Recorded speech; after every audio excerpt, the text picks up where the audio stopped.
Pag-usapan natin ngayon yung ginawa ni Representative Honorable Franz Castro.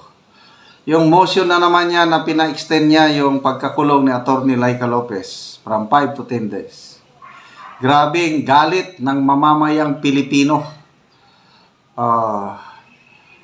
Si Senator Robin Padilla hindi na nakapagtiis, naglabas ng sama ng loob. Pakinggan natin itong balitang ito. Inaprubahan ng House Committee on Good Government and Public Accountability ang naging motion ni ACT Teacher Party List Representative Franz Castro na i-extend ang detention order ng 10 araw imbes na 5 araw. Ang Chief of Staff ng Office of the Vice President na si Zulaika Lopez na kasalukuyang nagpapagaling sa iniinda nitong sakit. Kaya naman Senator Robin Padilla hindi na nakapagpigil pa at nagsalita na tila sinampal ng buong katotohanan ng Kongreso sa labis na pagkadismaya dahil sa mga ginagawang kalukuhan di umano ng ilang mambabatas sa Kongreso, lalong-lalo na ang ACT Teacher Party List Representative na si Franz Castro na tila sinampal ng buong katotohanan. Banat pa ni Senator Robin Padilla sa kanyang social media account, and I quote, "Kakusa ko ito sa usapin ng convicted. Di ko talaga mapaniwalaan na ang isang lumaban sa mga terop makakaliwa at naging vice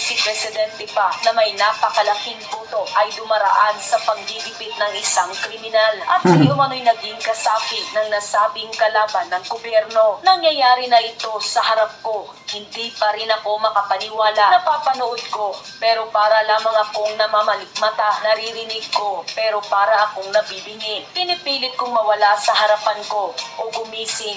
Baka isa lamang itong bangungot. Nakakalungkot ang nangyayaring ito sa usapin ng ating mga panalo laban sa mga kalaban ng bayan." Dagdag pa nito, nananawagan ng Mindanao Indigenous People Council of Elders and Leaders sa pamunuan ng kapulungan ng mga kinatawan na agad na patalisikin ang isang nahatulang kriminal sa kanilang hanay. Si Congressman Franz Castro ay hinatulan ng pang-aabuso sa 14 na batang katutubo at sadyang inilagay ang buhay ng mga bata sa lubos na panganib. Naging mahigpit na kalaban na makakaliwang pero ang MTFL-CA si dating Pangulong Rodrigo Roa Duterte ang patron nitong task force na ito at ang pangalawang Pangulo, ang kanyang anak Ginang Inday Sara Duterte ang nagmana nito at tumayong patron hanggang siya ay nagbitiw. Isang convicted sa krimen na may kinalaman sa pang-aabuso ng mga bata na siya namang binibigyan ng pag-aalaga at proteksyon ng pangalawang Pangulo. Diba? Conflict of interest. Unquote. Balita ko sa inyo yung pagpapatanggal kay BP sa... Okay. So, mabuti. Senator, salamat. Senator Robin Hood Padilla. Ako rin halos hindi ako makapaniwala sa nangyayari ngayon. Napakagarapal na yung abuse of power. Yung kalaban ng ating bansa. Sila ngayon ang makapangyarihan. Sila na ang nagpapakulong. Kung panahon pa ito ni PRRD, hindi ito mangyari. Yung ganyan na convicted, although part of due process, convicted na sa lower court, kailangan dadaan talaga ng appeal.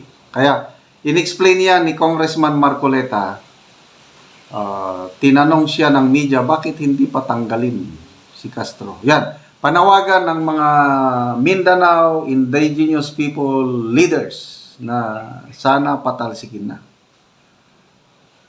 Kaya lang, nasa demokrasya tayo, may justice system tayo, dapat masunod yung sistema. It will take time. Naka-appeal ngayon sa Court of Appeals. Don't know kung ilang taon bago magdesisyon ng Court of Appeals. Granting na i-upheld ng Court of Appeals yung kanyang conviction, iaakyat na naman yan sa Supreme Court. Mas matagal na naman. Malala ko nga si former First Lady Imelda Romualdez Marcos. Meron siyang conviction sa Sandigan Bayan. Kailan ba yun? Bago nanalo siya, no? Bago nanalo si BBM. Convicted siya.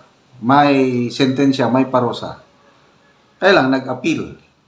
I don't know kung diretso na bang appeal sa Supreme Court o doon maan pa ng Court of Appeals. So, it will take time. Maswerte lang si Secretary Juan Ponce Enrile dahil dismiss kagad ang kaso niya sa Sandigan Bayan. But for First Lady Imelda Marcos, convicted siya sa Sandigan Bayan ng parang graft and corruption. So, I don't know kung anong mangyari yung panawagan ng Mindanao Indigenous People Leaders. Paano matanggal? Kasi ang mga biktima ay mga katutubo. Sila yung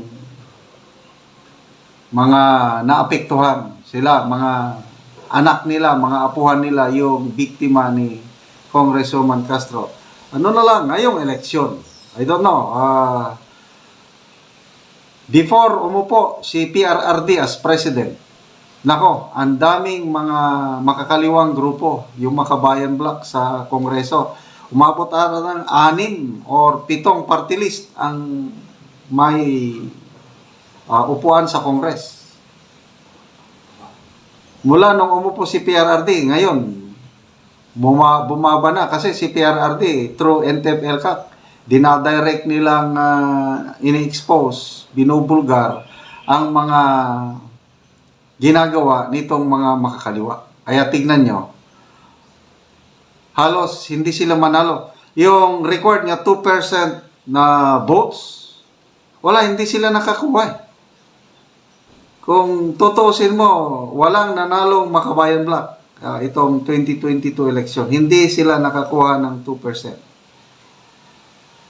Mangilan-ilan lang yung mga party list na nakakuha ng 2%. Kailan, nasa batas kasi na may required number of party list congressman, 63 ata. So, binabaan nila yung percentage, I think 1% na lang ata, 1.5. May computation yan ng Supreme Court. Kaya, nakakuha ng pwesto itong ACT, Alliance of Concerned Teachers, Kabataan Party List, at saka Gabriela. Nakakuha sila. I don't know ito ang 2025 kung anong mangyari. Kung babalik na naman sa dati na dadami na naman ang mga makakaliwa ng uupong kongresista. Kaya matagal pong matapos itong problema natin sa insurgency. Napakaganda yung ginawa ni PRRD, yung NTF-ELCAC, National Task Force on Ending the Local Communist Armed Conflict. Bumaba talaga yung bilang ng mga makakaliwa panahon ni PRRD. Ngayon, in fairness, ang AFP-PNP, ang administration, suportado nila ang NTF-ELCAC. Lumaki na ang budget ng mga barangay, yung Barangay Development Fund. Naibalik na 7.5 million per barangay na ang budget. Dati, 2.5 million per barangay lang. Kailang, yung presensya ng mga Makabayan Bloc sa Kongreso, na ngayon parang katandem na ng gobyerno eh.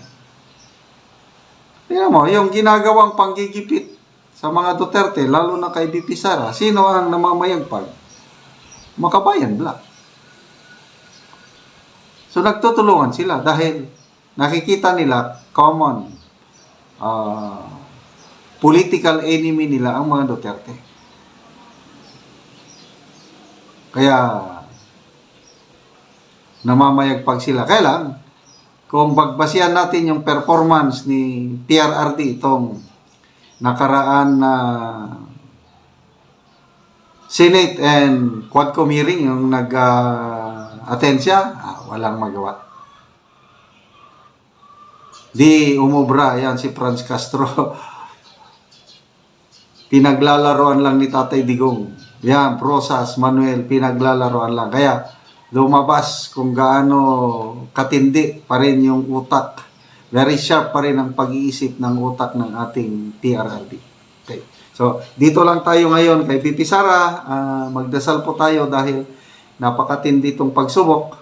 Ngayong araw na ito, isa-serve na yung subpoena ng NBI para magpaliwanag si VP Sara yung remarks niya, yung death threat niya laban sa Pangulo, First Lady at Speaker Martin Romualdez. Sabi naman ni Tatay Digong, kayang-kaya ni Inday yan. Anak ko yan eh. Yes, kayang-kaya ni VP Inday Sara ito. Suportahan lang natin ng ating mga dasal.